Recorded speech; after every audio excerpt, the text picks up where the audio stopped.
Joining us now, Republican Congresswoman Nancy Mace of South Carolina. She is endorsing Ralph Norman for this Senate spot. Good morning to you, Congresswoman. Thanks for the time. Why is he the better choice, do you believe?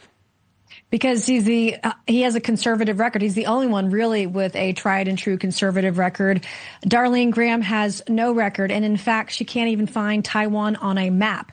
And when you're a U.S. senator and our country is at war, national security is one of the most important parts and components of your job.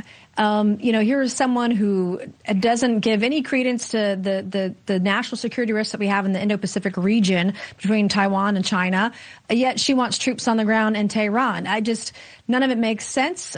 We don't crown people here in South Carolina, which is why Ralph Norman has been leading in all of the polls, regardless of the endorsements that she has. He is the most qualified candidate, and I'm pushing all of my supporters and everyone across the state of South Carolina to get out and vote tomorrow. This is the first time that we've had the opportunity to have a ballot like this in the U.S. Senate in over 20 years. Lindsey Graham was elected for the first time in 2002. So this is a historic opportunity for our state to get a real conservative elected to the U.S. Senate. How problematic, though, in getting the candidate that you would like to see when elected with the Trump endorsement? I mean, hearing what the president had to say, there's a lot of power behind that. What is Norman's strategy?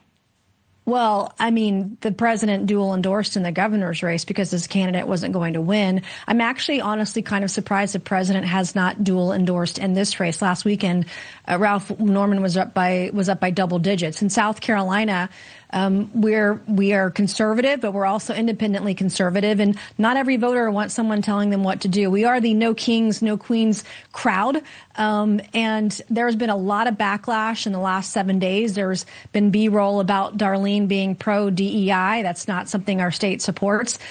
She can't answer questions about foreign policy in the middle of a war. And then most recently, there was a hot mic moment this weekend where she told a voter she didn't want to be filmed, and yet she's for flock cameras filming everybody else. So I think she's got a bit of a dumpster fire of a campaign, and we'll see how it turns out tomorrow. But I feel good about Ralph Norman's chances. I'm praying that he squeaks this one through.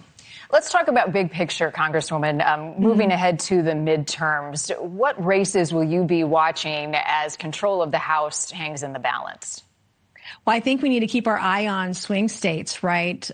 There's some evidence that this could be a bloodbath for either party. There are troubling candidates on the ballot. I know that I personally am watching the Democratic Socialists of America candidates. They just elected in Florida, of all places where Trump won and Ron DeSantis won overwhelmingly. Florida just chose a socialist over a socialist refugee. The Democrat Party did in their primary. I think that's deeply troubling for the Democratic primary. So it's going to be interesting to see how these socialist candidates fare on a ballot in November in a general election as compared to Republican candidates. And of course, what happens in swing states and swing districts will be an indication of where things might head in 2028. I think there'll be a lot of eyes on that. Yeah, a lot of momentum building as we get closer to that. Congresswoman, finally, I know that you support Ralph Norman in this race, but if Senator Graham does receive the win tomorrow, does she get your endorsement?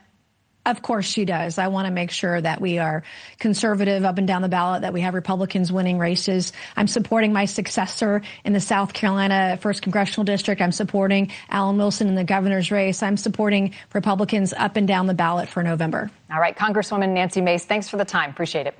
Thank you.